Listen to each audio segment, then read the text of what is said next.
Ladies and gents, I come from a place that's different from most of your speakers, which have been brilliant. I've enjoyed learning from the fire hose of information that's coming. I talk to your soul, S-O-U-L, in Hebrew, nefesh, elan vital, spirit. I believe that all human beings are basically spirit living in a body, and at a certain point you die and that spirit becomes immortal. So that when I do business, I'm talking, in my view, to incarnate angels having an experience called life. What I run into is many people forget who they are, what their destiny is, and what their higher purpose is. And so part of my speaking, and I'll answer John's questions as well, is to ask you to pay attention to the still small voice inside of you as I speak or as I teach, so that you can consider making your soul your primary business and life partner. Your primary business and life partner.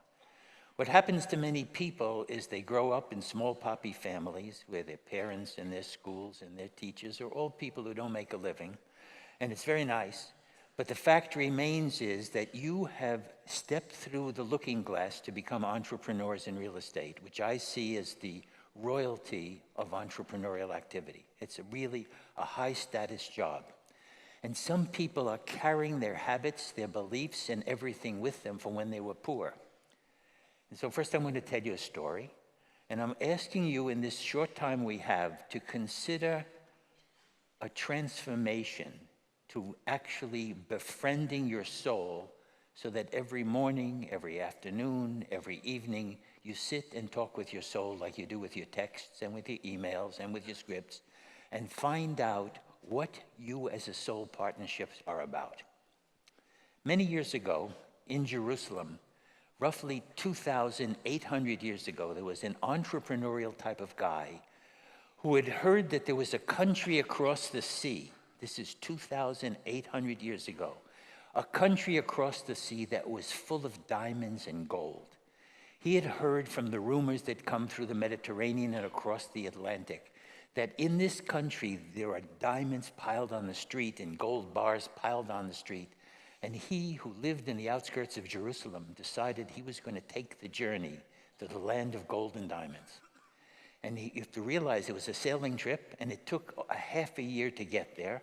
And he put the deal together, got on a sailing boat, and spent the better part of a half a year sailing across the Atlantic, probably to Peru or one of those places.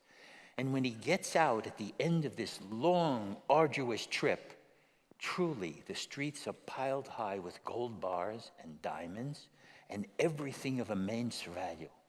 And he said, it's really true. So he started taking out gunny sacks and filling them up with diamonds and gold and everything that he could. And he soon had 20, 30, 40, 50 sacks of diamonds and gold. And then he realizes that the ship only comes once a year. The ship is left. And he has to wait an entire year before the ship comes back and can take him back to Jerusalem. So there he is, wondering what he's going to do for a year. His house is full of diamonds and gold. He has sacks packed everywhere. Nobody will steal the stuff because there's no value in this country. And as he's wandering around, he finds that the people have hobbies. They raise vegetables, they talk to each other, and they really specialize in making candles. That it's a really high status job to make multi-level scented candles, beautiful candles. And he's bored to death, and he's waiting for the ship to come back, and he has billions of dollars of diamonds sitting in his house. And he starts playing with candles, and he finds he has a tack. And he fixes and he makes multi-level candles and scented candles, and he really gets into it. Anyway, several months go by, and he becomes a master candle maker. And several more months come by, and he's well known through the country as a master candle maker. And then the ship came back to take him back to the Middle East. And so he gets on with all of his sacks, and he piles them into the ship. And then he spends 6 months sailing back to where he came from, his homeland. And when he gets there, he gathers all of his relatives in the house, and he starts unpacking the sacks. And in the sacks were candles. You see, what happens in the small poppy world is that you tend to fit in with the major culture. So that you were brought up to be poor, you were brought up to be a salaried employee, you were brought up to fit in, to be ordinary. And what happens is that that's almost an instinct. And when that happens and it takes you over, even in the land of diamonds and gold, real estate is the land of diamonds and gold. Very often, people are making candles. They're not prospecting, listing, negotiating, selling, keeping deals together. They socialize, they text, they go out for their fixed and get drunk and vomit on a friend. And so you have these incarnate angels who have forgotten what it is to be an entrepreneurial real estate. The exclusive job in money-making in real estate is prospect, list, negotiate, sell, keep a deal together. Any time you deviate, your soul, if it's been trained, will say, what are you doing? Most of your souls have bought in to making candles.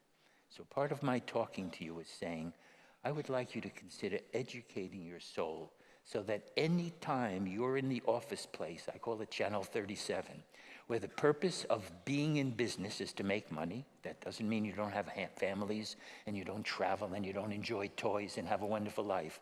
But when you go to that sanctuary called the business office for real estate, you exclusively prospect, list, negotiate, sell, keep a deal together, delegate everything, and then take time off, travel to Europe, do everything that happens, but to pull yourself away from candle making. Over to you, John. So Fred, you touched on the metaphor of Channel 37 there. Thank you.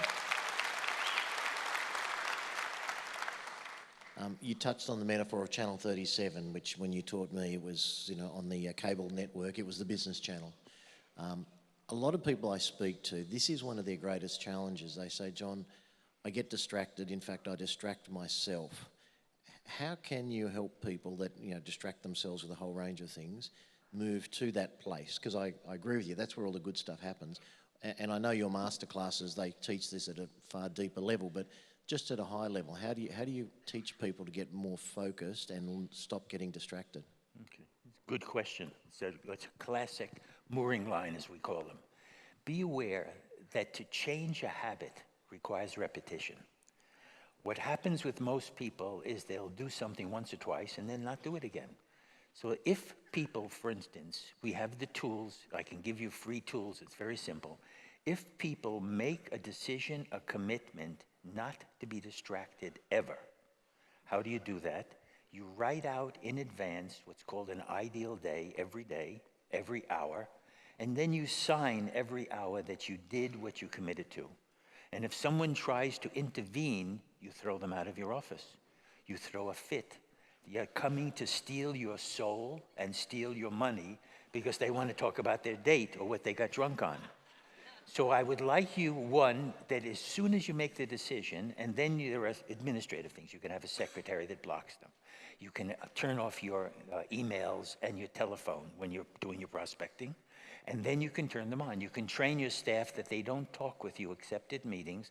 If they want something, they email you their request and their solution to the request with 3 choices, and you, during your break, when you call back after you've made your 150 calls, you call them back, or you send them an email back and say, I like choice number 3, and then you don't have to deal with the $20 an hour people. Most of you are earning $500 an hour, $1,000 an hour. We figure the dollar productive wage of a realtor is their GCI.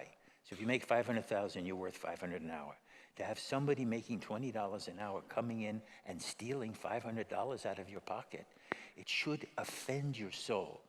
So part of what we're talking about is to train your soul to be your partner in making a living, making a life, traveling, learning, whatever it is.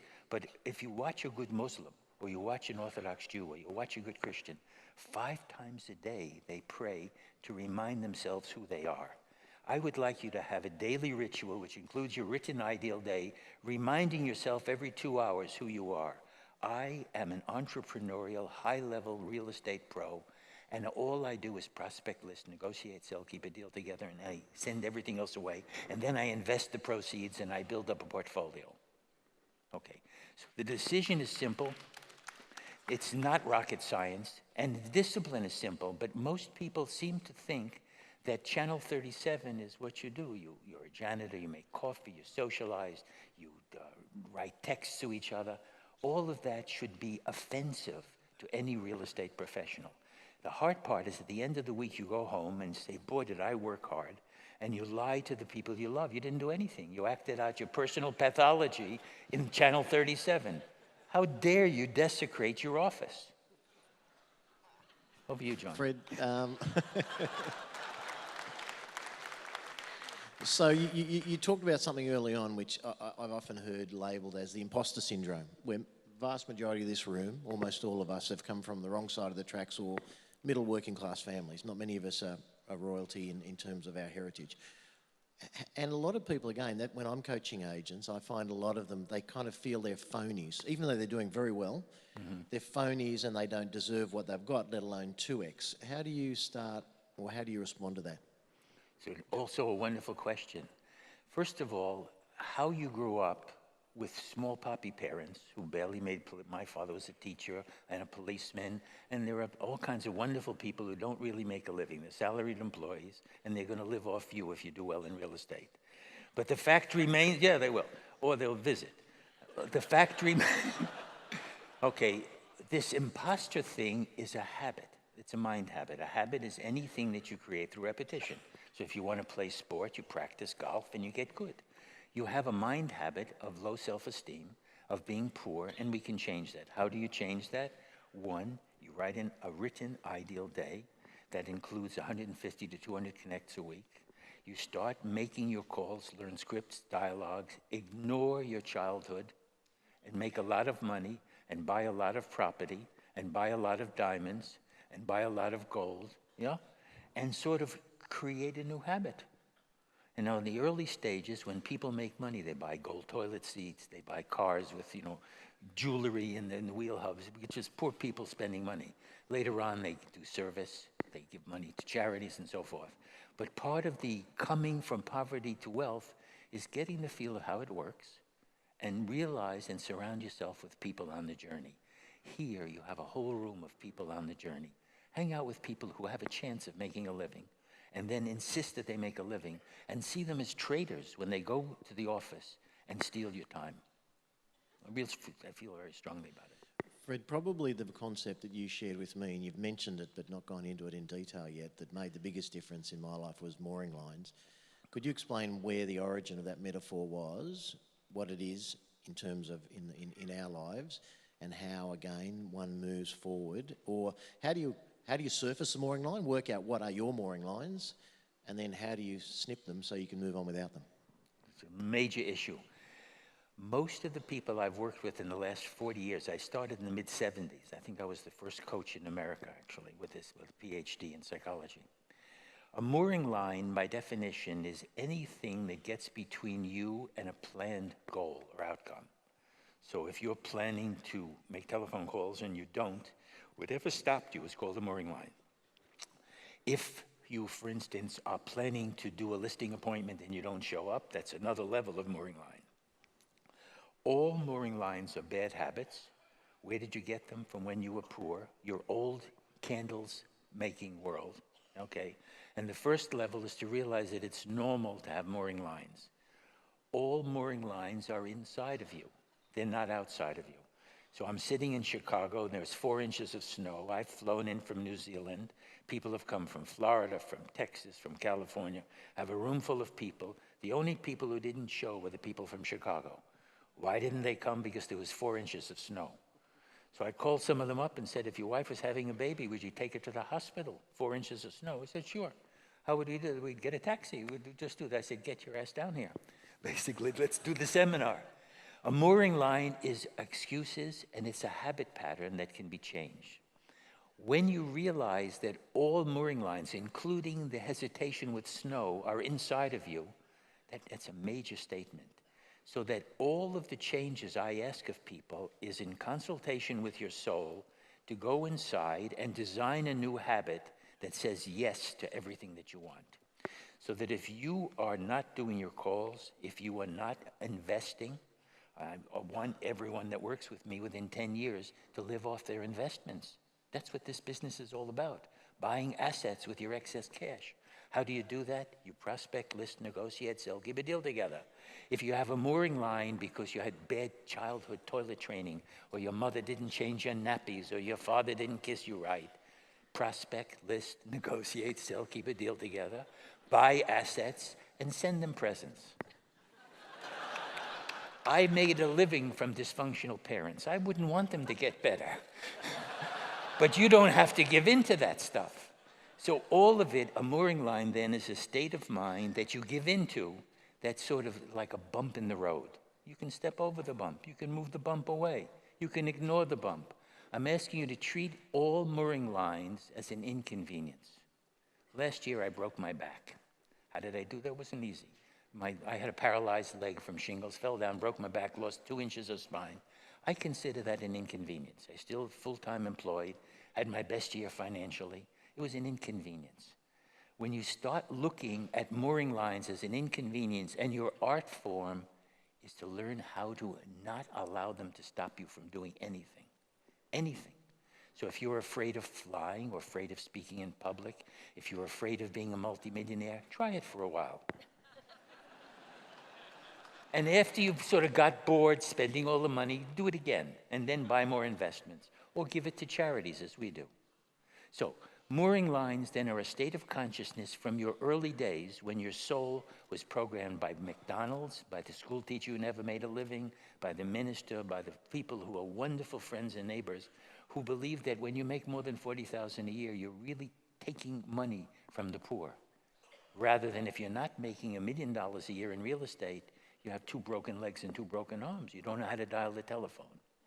I'm asking you to allow yourself to move into wealth consciousness and then learn how to service wealth and realize that the mooring lines are just bad old habits that need to be dispensed with. Which mooring lines are good? If you go into a pub and there's somebody there who weighs 300 kilograms and he's going to punch you, don't hit him. Leave. That's a good mooring line.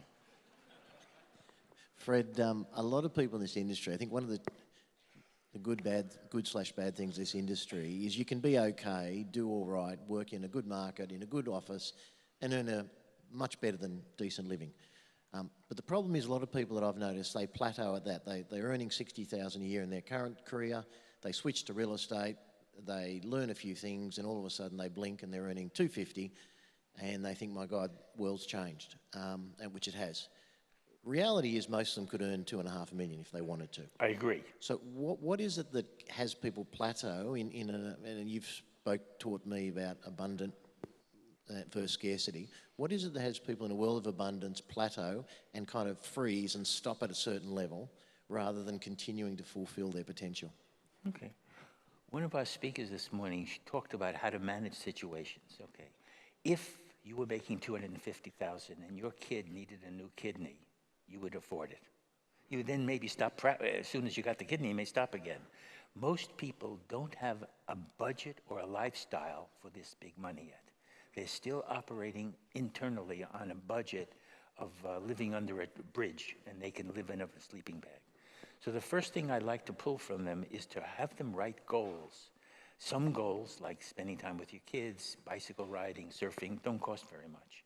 Some goals, like traveling to Europe, driving a fine car, cost money. And I would like to start putting down the things that money can do, because money is not everything. Happiness is much more important, and good health. But what happens is we're then looking to see what you would do if you had more money.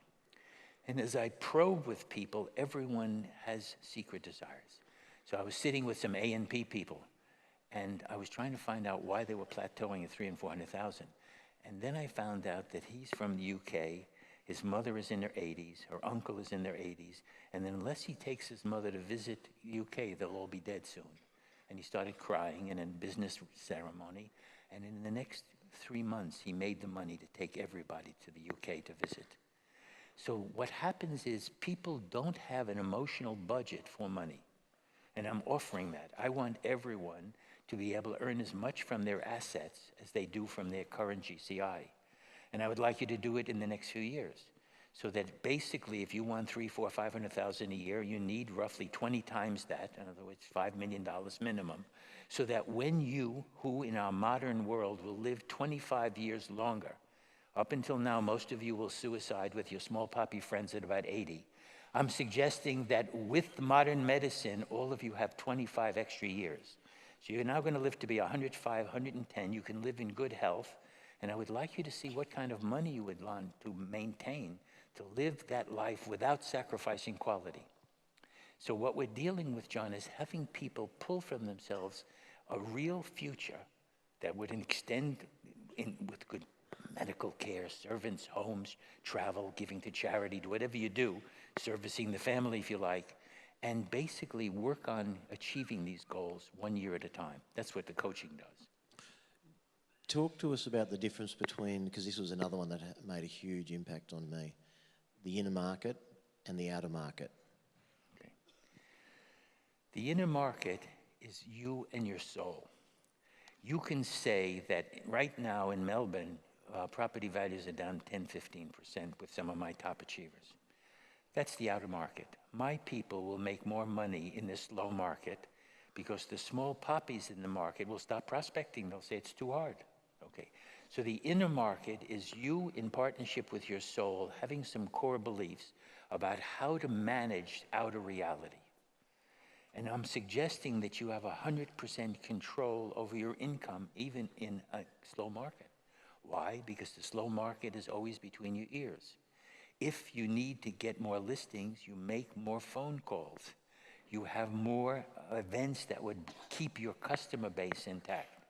So the inner market is how you've been trained with your soul partnership or without your soul partnership. I'm advocating a soul partnership that keeps advising you 5 times a day to remember that you're a high-producing multimillionaire realtor for his business, and then spends time with beloveds and with family and does charity, whatever you do outside of it. And 5 times a day, remind yourself, we don't make candles. We collect diamonds and gold. And when that happens slowly through repetition, you actually get comfortable driving a new Mercedes every few years, taking care of family and friends who you feel worthy of it, sponsoring people, and doing things that people in service of money do well, like helping kids get good education. So what happens with this inner world is most people have no control over it. Your inner world was programmed by television, by poor people, by teachers, by parents, by McDonald's, by the internet, by your texting, by the naked pictures you send each other. And the fact remains is that we want you to have the programming from your soul partnership with a sense of your destiny and a sense of your purpose.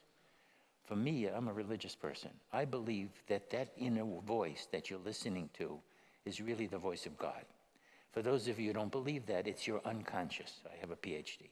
So you can have an unconscious. But I'm asking you to partner up with that voice, find out what your goals are, and achieve both your financial and life goals. I believe that everything has a use-by date, so that my wife and I plan each year as if it's our last, so that we can't fit anything else in the year. Every day is meant to be 10 out of 10 because we add things to it. Every year is meant to be 10 out of 10 because we add things to it. And we have, even with the inconvenience of a broken back, an amazing life. I'm asking you actually to train your soul to be the voice within of your destiny, your divinity, your talents, your genius, and allow you to be a high-level realtor. If you make $1 million or $2 million, it doesn't mean anyone else loses money. It means they cry, they whine, they whinge. But the fact is there's plenty of business out there because most people don't even work. They hang out and text.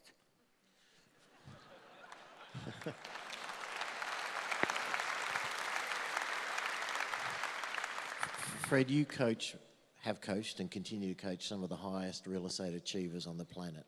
If you were to try and summarise a few observations of what they do differently to the masses, what are some of the first things that come to mind for you? Okay. One, they're passionate. They're maniacs with a mission.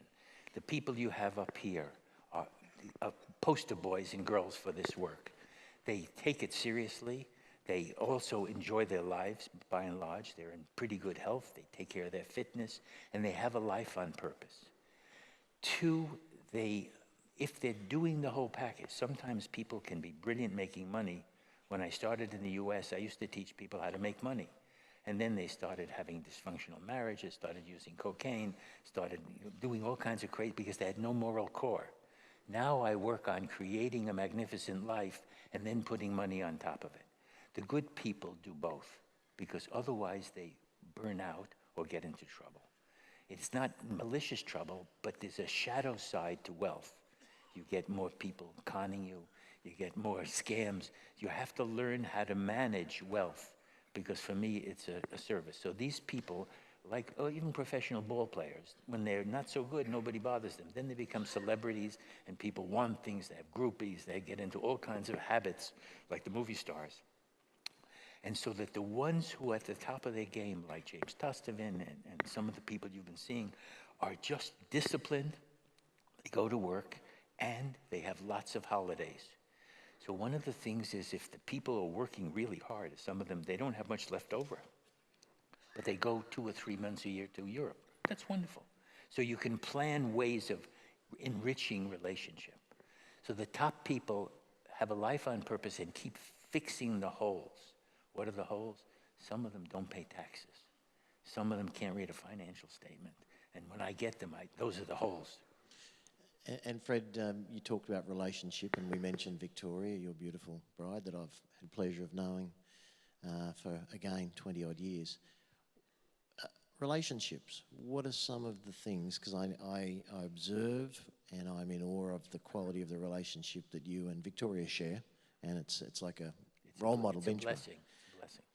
What are some of the tips, ideas that you have? Because the majority of people in the room are in relationship of sort. What are some of the things that make your relationship so special? Thanks for asking that. I think it's very important. I believe in honeymoon relationships. Honeymoon relationships mean that every day I'm on the planet has to be 10 out of 10 for me, no matter what the world throws at me.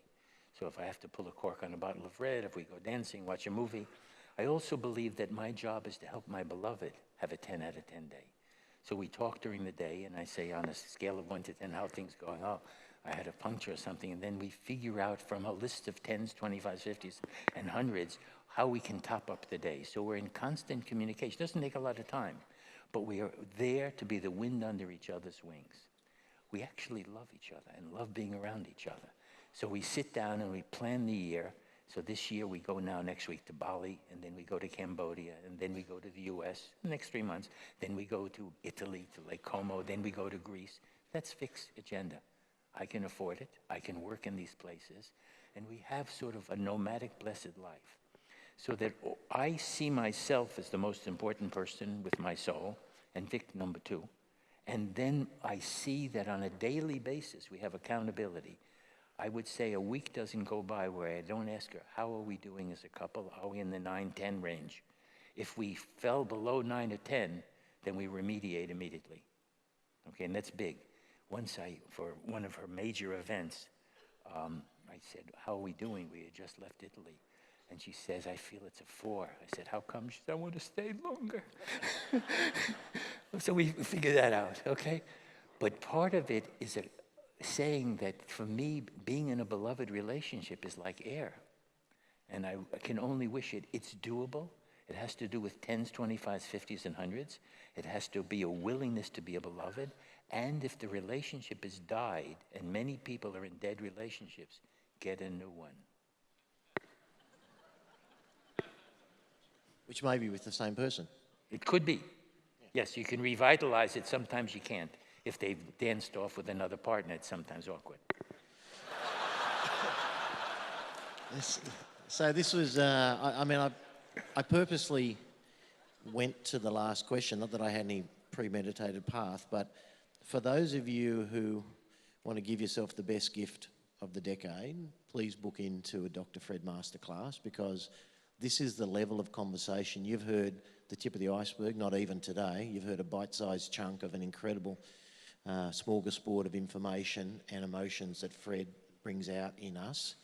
Many of you already have become one of Dr. Fred's masterclass attendees, and therefore inevitably great friends of he and Victoria. But I would, and this is not a paid advertisement, Fred doesn't need me to, this is really a tiny gift that I want to give back to you for everything you've done.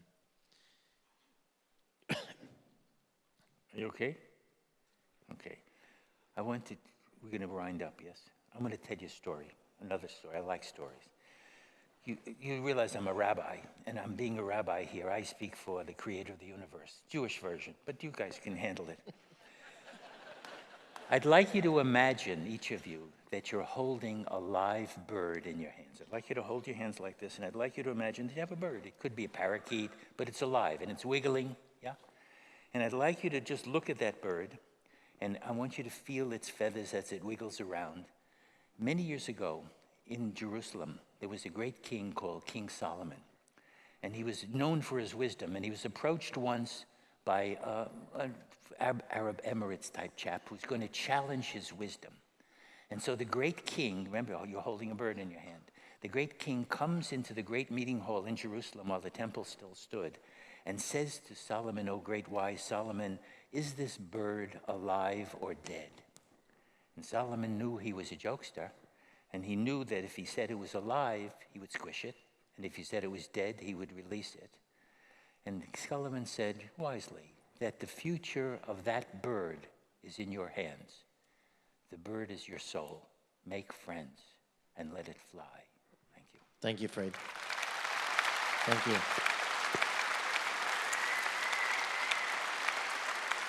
Thank you.